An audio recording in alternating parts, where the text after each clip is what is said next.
მშვიდობისა მეგობრებო. როგორ ახალ? ახლა ეს ორი დღეა უყურებ რომ ეს რძეზია ერთი ამბავი ატეხილი რა. ანუ ყვარელში რაღაც ფერმაში თურმე იმას აჭმევენ რაღაც ქათმის რაღაც მასალას და აღმოაჩინეს რძეში რა. აღმოაჩინეს რძეში და არის სოციალურ ქსელებში ერთი ამბავი ატეხილი და უცებ ირკვევა რა, რომ შემოსულია დიდი რაოდენობით პოლონეთიდან რა, რძის ნაწარმი, რაღაც პიონტნიცა, ესეთი სახელწოდებით და პოლონეთიდან ვიღაცამ დაარტყა გენაცვალე საქართველოში წარმოებულს. და ვიცი ახლა ზოგი ქათამს აბრალებს, ზოგი მეპატრონეს აბრალებს, ზოგი საკვებს აბრალებს, ზოგი ჰაერს აბრალებს, ზოგი ჩიტებს აბრალებს. ერთ თითქოს ყოველთვის ესე ხდება ხოლმე რა. შეიძლება მართლა დამნაშავეები არიან, რაღაც დარღვეული აქვთ ნორმები, მაგრამ ამ შემთხვევაში როგორი რაღაცა იცი? საქართველოში როდესაც ამდენი ამხელა რაღაცაა და ამხელა ფერმაა და ამხელა წარმოებას აწარმოებს, აქ არის ძალიან ბევრი ადამიანი დასაქმებული რა.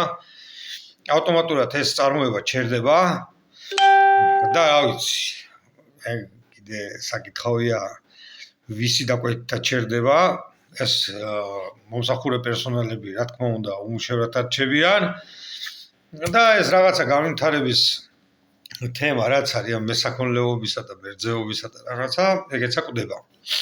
კვდება იმიტომ კვდება, რომ აგერ პოლონეთიდან შემოდის უკვე 100% ნატურალურიო, იქ უკვე კომპანია ნიკორამ განაცხადა, იქ ვიღაცებმა განაცხადეს და გამახსენდა ერთი რა. ერთი პერიოდი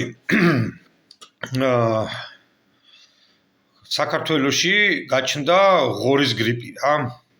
ღორის გრიპი გაჩნდა და ვიდეო რგოლები ახალცადებს იმ დაზარალებული ადამიანებისა, რომელმა ადამიანებმაც ღიად განაცხადეს, რომ თვითმფრინავით გადაიფრენდნენ ხოლმეო და რაღაც საწამლავს უშვებდნეო და ტყეში გაშვებული ქართული ჯიშის ღორი, თავისი აი ბუნებრივი იმუნიტეტი ჰქონდა იმ ღორს, რაღაც ტყესთან იყო შეთავსებით მიდიოდნენ და საღამოთი ბრუნდებოდნენ ოჯახებში და ხალხი ძირითადად მაგით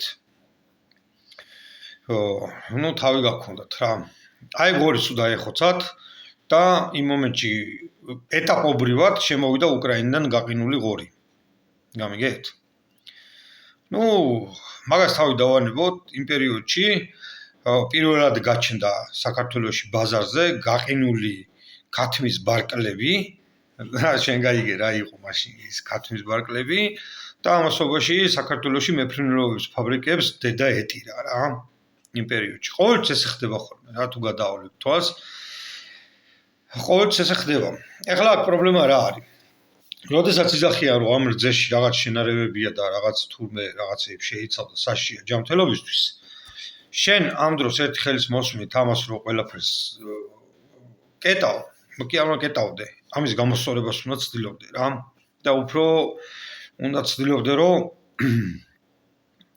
ხარისხი გააუმჯობესო და არაფერი არ გაგეპაროს.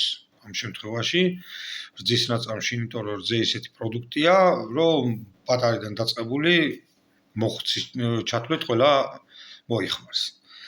მაგრამ აქ სხვა რაღაცაა რა. აქ ბიზნესის გადანაწილების ფორმები უფრო იკვეთება და წერან აღნიშნე კიდევაც ღორზე და ქათამზე და ეხლა რძის პროდუქტებზეა იგივე სცენა, როგორც ჩანს. შეიძლება სულ დამნაშავეები არიან, მაგრამ შედავლოცვილო შენა.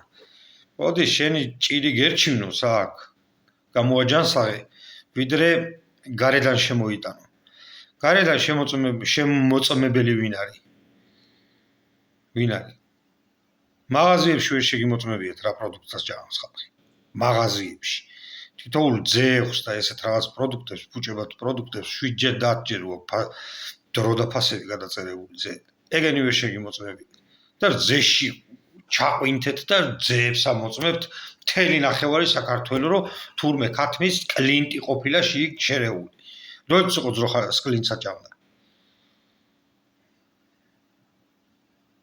ეს პროპაგანდონები ესე.